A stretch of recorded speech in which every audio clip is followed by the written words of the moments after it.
Hello दोस्तों, section root में आपका स्वागत है। एसएससी दिल्ली पुलिस एग्जाम 2023 21 नवंबर थर्ड शिफ्ट का एग्जाम समाप्त हो गया। दोस्तों आज में सेशन में 21 नवंबर थर्ड शिफ्ट में जो क्वेश्चन पूछे उन सभी क्वेश्चनों का एनालिसिस करेंगे। ये सभी जो क्वेश्चन होंगे दोस्तों 100% रिलेवेंट ऑथेंटिक क्वेश्चन होंगे विथ एक्स्ट्रा फैक्ट के साथ आपको बताया जाता है, ताकि आने वाले एग्जाम में जो आपको बेनिफिट देखने को मिल सके। तो इसलिए सेशन को पूरा जरूर देखेगा दोस्तों। एक बात और दोस्तों, यदि हमारे इस चैनल पे पहली बार आए हैं तो इसी तरह का सेशन प्राप्त करने के लिए हमारे चैनल को सब्सक्राइब जरूर कर लीजिएगा और बेल आइकन को भी प्रेस कर लीजिएगा, ताकि हमारे द्वारा जो भी सेशन प्रोवाइड की जाए तो इसकी जानकारी आपको सबसे पहले मिलेगी। तो बेल आइकन को जरूर प्रेस कर लीजिएगा और इस चैनल पे यदि पहली बार आए हैं तो इस चैनल को सब्सक्राइब भी जरूर कर लीजिएगा। और यदि सेशन पसंद आए दोस्तों तो एक लाइक जरूर कर दीजिएगा। तो चलिए सेशन को शुरू करते हैं।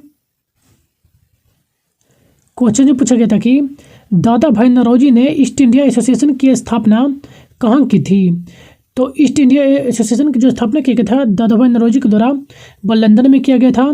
तो आपका जो करेक्ट आंसर होता लंदन आपका करेक्ट आंसर होता। दादा भाई नौरोजी ने 1 अक्टूबर 1866 को लंदन में ईस्ट इंडिया एसोसिएशन की स्थापना की थी। इसका गठन का जो उद्देश्य रखा गया था सार्वजनिक हितों तथा भारतीयों के कल्याण को बढ़ावा देना, ब्रिटिश जनता को भारत के बारे में सही जानकारी देना, ब्रिटिश प्रेस में भारतीय सहयोगिता की आवाज़ उठाना, इसका मुख्य उद्देश्य रखा गया था। तो इन सभी को ध्यान में रखेगा और इसका स्थापना कब किया गया था ये भी ध्यान में रखेगा। तो चलिए नेक्स्ट क्वेश्चन देख लेते हैं। नेक्स्ट क्वेश्चन पूछा गया था कि 2027 में फुटबॉल एशिया कप की मेजबानी कौन सा देश करेगा। तो 2027 में फुटबॉल एशिया कप की मेजबानी सऊदी अरब के द्वारा किया जाएगा। तो आपका जो करेक्ट आंसर होगा सऊदी अरब आपका करेक्ट आंसर होता। एशियाई फुटबॉल परिसंघ यानी कि AFC ने घोषणा किया है कि किंगडम ऑफ सऊदी अरब ने 1956 में अपनी स्थापना के बाद इस इतिहास में पहली बार 1927 में एशिया राष्ट्रीय कप की मेजबानी हासिल की है। यह निर्णय बर्मिन की राजधानी मनामन में 1 फरवरी को एशियाई फुटबॉल परिसंघ ने की 33वीं कांग्रेस कार्यालय के दौरान इसका घोषणा किया गया था। तो इस फैक्ट को भी आप ध्यान में रखिएगा। नेक्स्ट क्वेश्चन पूछा गया था कि 2028 के ग्रीष्मकालीन ओलंपिक की मेजबानी कौन करेगा। तो 2028 के ग्रीष्मकालीन ओलंपिक का जो आयोजन है लॉस एंजल्स में किया जाएगा। तो आपका जो करेक्ट आंसर होता लॉस एंजल्स आपका करेक्ट आंसर होता। 2028 के ग्रीष्मकालीन ओलंपिक की मेजबानी लॉस एंजल्स में करेगा। इस ओलंपिक में जो है क्रिकेट की वापसी होगी, यानी कि क्रिकेट भी इसमें शामिल होगा।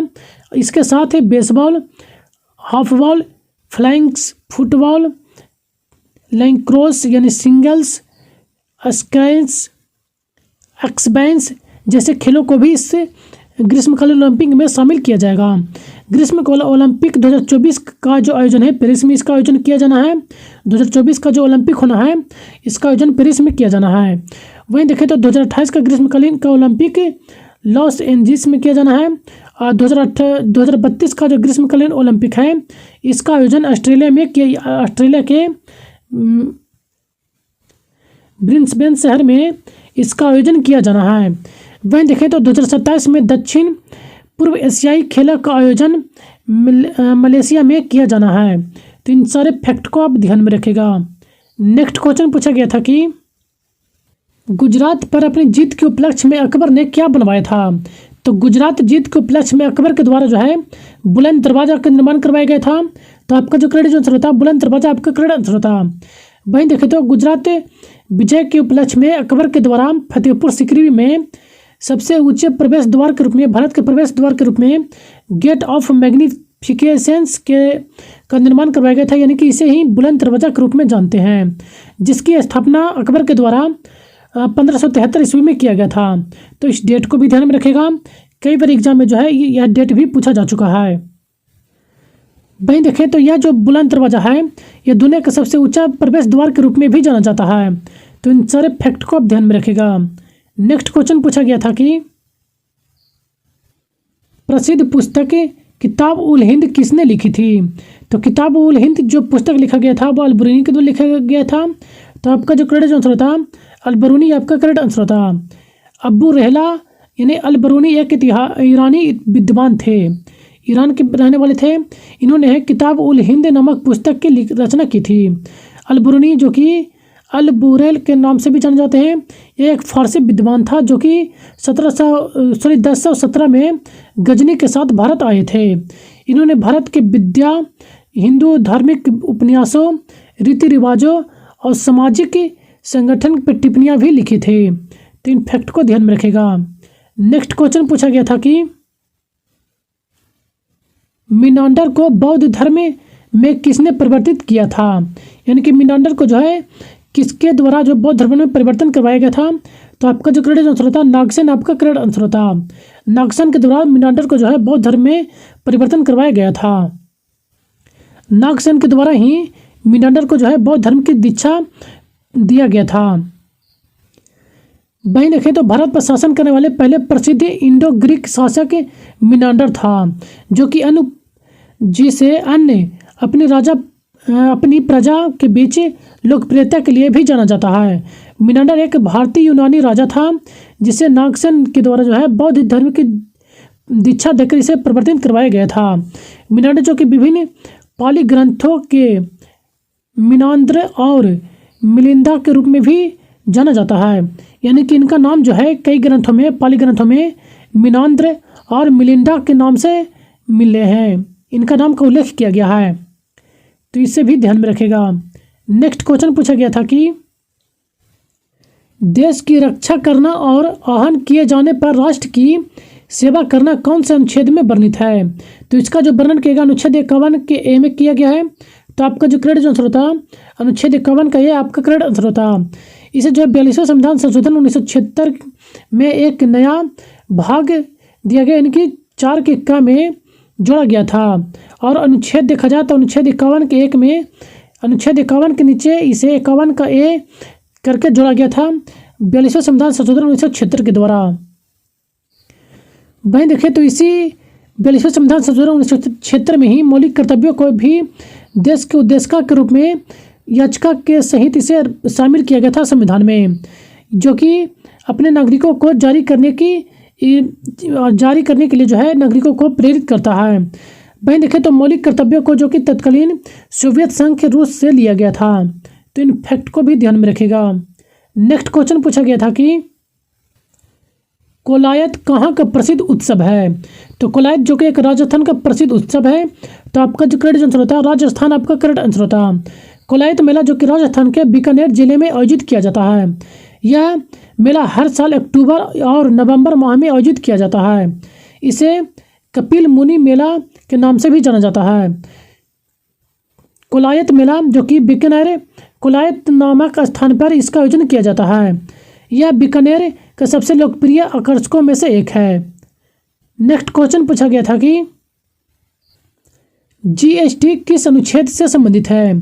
तो जीएसटी जो कि अनुच्छेद 279 के ए में वर्णित किया गया है, यानी कि जीएसटी का जो वर्णन है अनुच्छेद 279 के ए में वर्णित है। तो आपका जो करेक्ट आंसर होता है 279 का ये आपका करेक्ट आंसर हो जाता। वहीं देखें तो भारतीय संविधान में वस्तु एवं सेवा कर जीएसटी से जुड़ा अनुच्छेद 279 का ए है। यह अनुच्छेद 2016 में 101वें संविधान संशोधन अधिनियम के तहत जोड़ा गया था। इसे अनुच्छेद 279 के ए के तहत जीएसटी परिषद का गठन भी किया गया था। इसी अनुच्छेद के तहत यह एक संवैधानिक निकाय है इसका जो जीएसटी जो संगठन जो परिषद हुआ था, इस परिषद का जो अध्यक्ष होता है भारत का वित्त मंत्री होता है। तो इन सारे फैक्ट को आप ध्यान में रखेगा। नेक्स्ट क्वेश्चन पूछा गया था कि गुरमीत बाबा कहाँ से हैं जिन्हें हाल ही में पद्मश्री से सम्मानित किया गया था। तो गुरमीत बाबा जो कि पंजाब के रहने वाले हैं। तो आपका जो करेक्ट आंसर होता पंजाब, आपका करेक्ट आंसर होता। गुरमीत बाबा जो कि पंजाब के रहने वाले जिन्हें हाल ही में पद्मश्री पुरस्कार से सम्मानित किया गया था। गुरमीत बाबा एक पंजाबी लोक गायिका हैं। इन्हें लंबी हेक मल्लिका के नाम से भी जाना जाता है। इन्होंने लोक वाद्य यंत्रों में लोकप्रियता के लिए यह मशहूर हैं। इन्हें देखा जाए तो साल 2022 में पद्म पुरस्कार से भी सम्मानित किया जा चुका है। तो इन फैक्ट को ध्यान में रखेगा। नेक्स्ट क्वेश्चन पूछा गया था कि गोवा का किला से संबंधित एक प्रश्न पूछा गया था, यानी कि गोवा के में कौन सा किला स्थित है। तो वहीं देखें तो गोवा में कौन कौन से किले हैं उन्हें देख लेते हैं, जैसे कि चपोरा किला, कम्बोला किला, अगुआडा किला, कोरजेन किला, तेरे होकोल किला और रिस मैगोस किला, मोरम गांव किला इत्यादि। ये सभी जो हैं गोवा के प्रमुख किले हैं। तो आप इनमें से देख लीजिएगा कि कौन से आपके ऑप्शन में दिए गए थे। तो चलिए नेक्स्ट देख लेते हैं। नेक्स्ट क्वेश्चन पूछा गया था कि हम्पी शहर का नाम किसके नाम पर रहा है, यानी कि हम्पी शहर का जो नाम पड़ा था किसके नाम पर पड़ा था।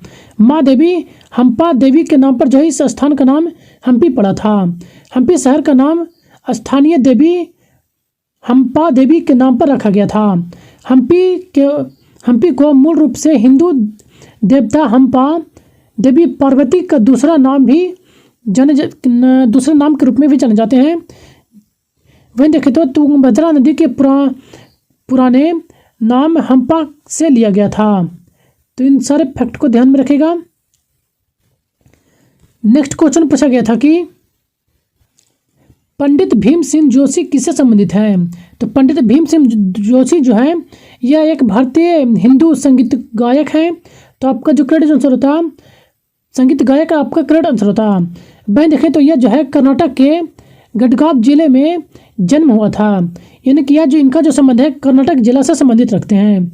इनका जन्म 4 फरवरी 1922 को इनका जन्म पंडित भीमसेन जी का हुआ था कर्नाटक में। वहीं देखें तो इन्हें जो है कई भूषणों से मतलब कि कई जो है पद्म पुरस्कारों से सम्मानित किया जा चुका है, जैसे कि पद्म विभूषण, पद्म भूषण, पद्मश्री और भारत रत्न से भी इनको सम्मानित किया जा चुका है। इन्हें भारत रत्न जो सम्मानित पुरस्कार किया गया था 4 नवंबर 2008 को इनको भारत रत्न पुरस्कार से सम्मानित किया गया था।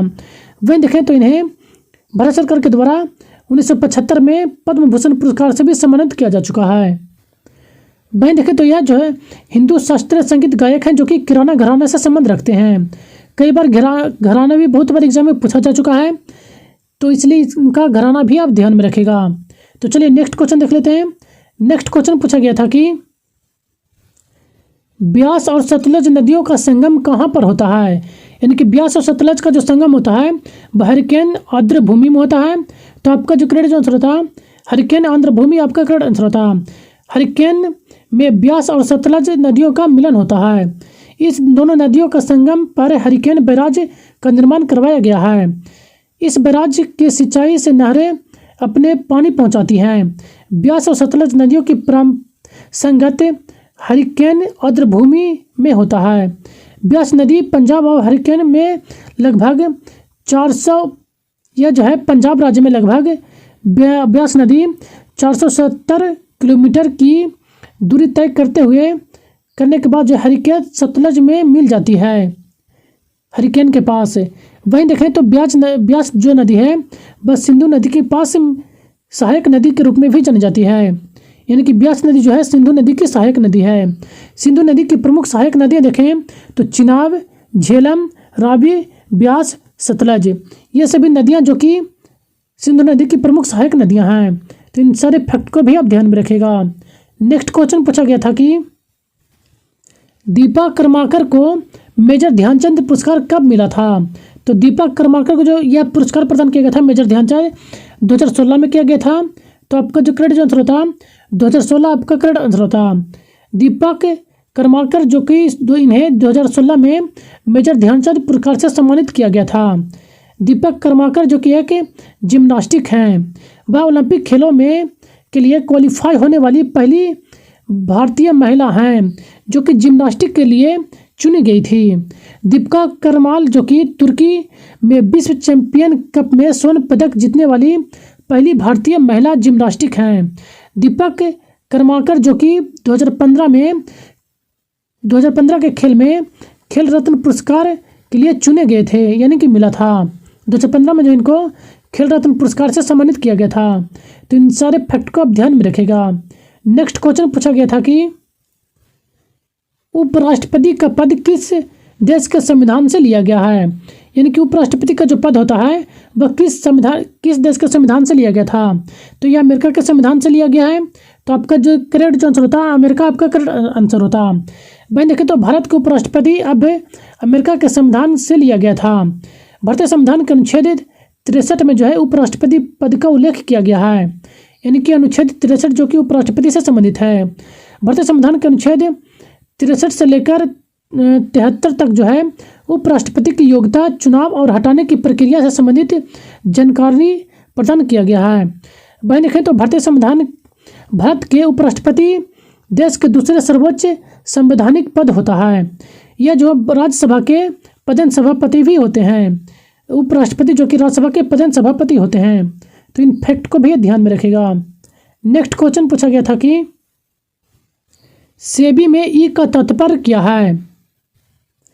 तो वहीं देखें तो सेबी में ई का जो तात्पर्य है एक्सचेंज से संबंध रखता है। तो एक्सचेंज आपका करेक्ट आंसर होता। वहीं सेबी का जो फुल फॉर्म देखें तो securities and exchange board of India होता है। तो आप इसका फुल फॉर्म भी आप ध्यान में रखेगा। वहीं देखें तो सेबी की जो स्थापना किया गया था 12 अप्रैल 1988 ईस्वी को इसका स्थापना किया गया था। यह एक वित्तीय मंत्री की स्वामित्व में काम करता है। सेबी जो जिसका मुख्यालय मुंबई में स्थित है, मुंबई में इसका मुख्यालय स्थित है। वहीं देखें तो इसका जो अन्य मुख्यालय जो है अहमदाबाद, कोलकाता, चेन्नई और दिल्ली, इन सभी स्थानों पर भी स्थित है। तो इन सारे फैक्ट को ध्यान में रखेगा। नेक्स्ट क्वेश्चन पूछा गया था कि दूसरा सबसे अधिक जनसंख्या घनत्व वाला राज्य कौन सा है? तो दूसरा सबसे अधिक जनसंख्या घनत्व वाला राज्य के रूप में एक क्वेश्चन पूछा गया था। तो देखा जाए तो दूसरा सबसे अधिक जो जनसंख्या घनत्व है वो पश्चिम बंगाल का है। तो आपका जो करेक्ट आंसर होता पश्चिम बंगाल आपका करेक्ट आंसर होता। 2011 के जनगणना के अनुसार बिहार के प्रति वर्ग किलोमीटर देखा जाए तो 1106 प्रति व्यक्ति, यानी कि प्रति किलोमीटर में जो है 1106 व्यक्ति निवास करते हैं, जिसकी जनसंख्या घनत्व सबसे ऊपर है। यानी कि बिहार की जनसंख्या घनत्व सबसे अधिक है। इसके बाद पश्चिम बंगाल की आती है जहाँ पर 1028 व्यक्ति प्रति वर्ग किलोमीटर में निवास करती है। वहीं देखें तो दूसरे स्थान पर आता है उत्तर प्रदेश। देखा जाए तो 829 व्यक्ति प्रति वर्ग किलोमीटर में निवास करती है। इसके बाद केरल जो कि 860 व्यक्ति जो प्रति वर्ग किलोमीटर में निवास करती है। तो इसे भी ध्यान में रखेगा।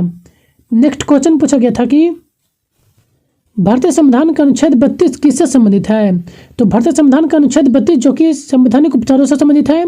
तो आपका जो करेक्ट आंसर होता संवैधानिक उपचारों का अधिकार आपका करेक्ट आंसर होता। वहीं देखें तो यह नागरिक को उसके किसी भी मौलिक अधिकार के उल्लंघन होने पर सर्वोच्च न्यायालय के दरवाजा खटखटाने के सर्वोच्च न्यायालय पर जाने के लिए का अधिकार जो है अनुच्छेद 32 प्रदान करता है। भारतीय संविधान के अनुच्छेद 32 को भीमराव अंबेडकर ने जो है भारतीय संविधान का हृदय यानी कि आत्मा कहा था।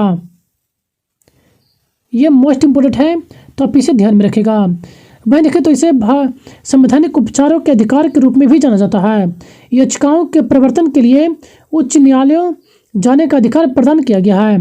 वहीं देखें तो संविधान के अनुच्छेद 32 के तहत ही 5 प्रमुख रिट जारी जो 5 रिट हैं जो कि न्यायालय के द्वारा जारी किए जाते हैं।